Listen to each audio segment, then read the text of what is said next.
Hi guys, welcome back to my YouTube channel. ಇದು ನೋಡಿ, ಸಾಗರ amusement ಪಾರ್ಕಿನ ಒಂದು ಸಣ್ಣ ಕ್ಲಿಪ್ಪನ್ನು ನಾನು ಇವತ್ತಿನ ವಿಡಿಯೋದಲ್ಲಿ ಹಾಕ್ತಾ ಇದ್ದೀನಿ. ಇದು ಬಂದ್ಬಿಟ್ಟು ಸ್ಕೇರಿ ಹೌಸ್. ಸಾಗರ ಅಮ್ಯೂಸ್ಮೆಂಟ್ ಪಾರ್ಕಿನ ಮಾರಿ ಜಾತ್ರೆಯಲ್ಲಿ ಸುಮಾರಷ್ಟು ವೆರೈಟಿ ಅಮ್ಯೂಸ್ಮೆಂಟ್ ರೈಡ್ಸ್ಗಳು ಬಂದಿತ್ತು. ಅದರೊಳಗೆ ನಾವು ಫಸ್ಟ್ ಹೋಗಿದ್ದು ಸ್ಕೇರಿ ಹೌಸಿಗೆ. ತುಂಬಾ ಕ್ರೀಪಿ ಆಗಿತ್ತು ಮತ್ತು ತುಂಬಾ ಎಂಜಾಯಬಲ್ ಆಗಿತ್ತು. ನಾವೆಲ್ಲ ಫಸ್ಟು ಲೈನಿಗೆ ಸುಮಾರು ಹೊತ್ತು ನಿಂತ್ಕೊಂಡಿದ್ವಿ. ಮತ್ತು ಮುಂದೆ ಸ್ಕೇರಿ ಹೌಸ್ ಅಂತ ಬಿಟ್ಟು ನಾವು ಹೋಗಿದ್ದು ಟೊರಾ ರೈಡ್ಸಲ್ಲಿ ಹೋಗಿದ್ವಿ. ಮತ್ತು ರೇಂಜರ್ ಅಂತ ಹೇಳಿ ಒಂದು ರೈಡ್ ಬಂದಿತ್ತು, ಅದರೊಳಗೂ ಹೋಗಿದ್ವಿ.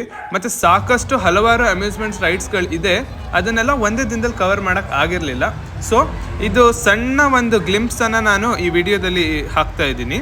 ಇದು ಮಾರಿ ಜಾತ್ರೆ ಅಮ್ಯೂಸ್ಮೆಂಟ್ ಪಾರ್ಕಿನ ಸಣ್ಣ ಗ್ಲಿಂಪ್ಸ್ ಇರಬಹುದು, ಆದರೆ ಇನ್ನು ಸುಮಾರಷ್ಟು ರೈಡ್ಸ್ಗಳು ಮತ್ತು ಎಂಜಾಯ್ ಮಾಡೋದಕ್ಕೆ ಸುಮಾರಷ್ಟು ವೆರೈಟಿಯ ಪ್ಲೇಸಸ್ಗಳು ಇದೆ.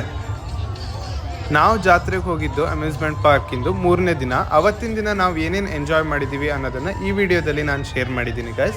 ನೆಕ್ಸ್ಟ್ ವಿಡಿಯೋದಲ್ಲಿ ಇನ್ನೊಂದು ದಿನ ಹೋದಾಗ ಅವತ್ತಿನ ದಿನ ನಾವು ಜಾತ್ರೆಯಲ್ಲಿ ಏನೇನು ಎಂಜಾಯ್ ಮಾಡ್ತೀವಿ ಅದೆಲ್ಲದನ್ನು ನೆಕ್ಸ್ಟ್ ವಿಡಿಯೋದಲ್ಲಿ ನಿಮ್ಮ ಜೊತೆ ಶೇರ್ ಮಾಡ್ತೀನಿ ಗಾಯ್ಸ್. ವಿಡಿಯೋನ ಎಲ್ಲೂ ಸ್ಕಿಪ್ ಮಾಡಿಲ್ದಂಗೆ ಕಂಪ್ಲೀಟಾಗಿ ಎಂಡ್ ತನಕ ನೋಡಿ. ಮತ್ತು ಸಾಗರದವರು ಇನ್ನೂ ಯಾರು ಮಾರಿಕಾಂಬಾ ಜಾತ್ರೆ ಅಮ್ಯೂಸ್ಮೆಂಟ್ ಪಾರ್ಕಿಗೆ ವಿಸಿಟ್ ಮಾಡಿಲ್ಲ, ವಿಸಿಟ್ ಮಾಡಿ ಎಂಜಾಯ್ ಮಾಡಿ.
ಸಾಗರದ ಮಾರಿಕಾಂಬಾ ಜಾತ್ರೆಯ ಪ್ರಯುಕ್ತ ನಿಮ್ಮೂರಿನಲ್ಲಿ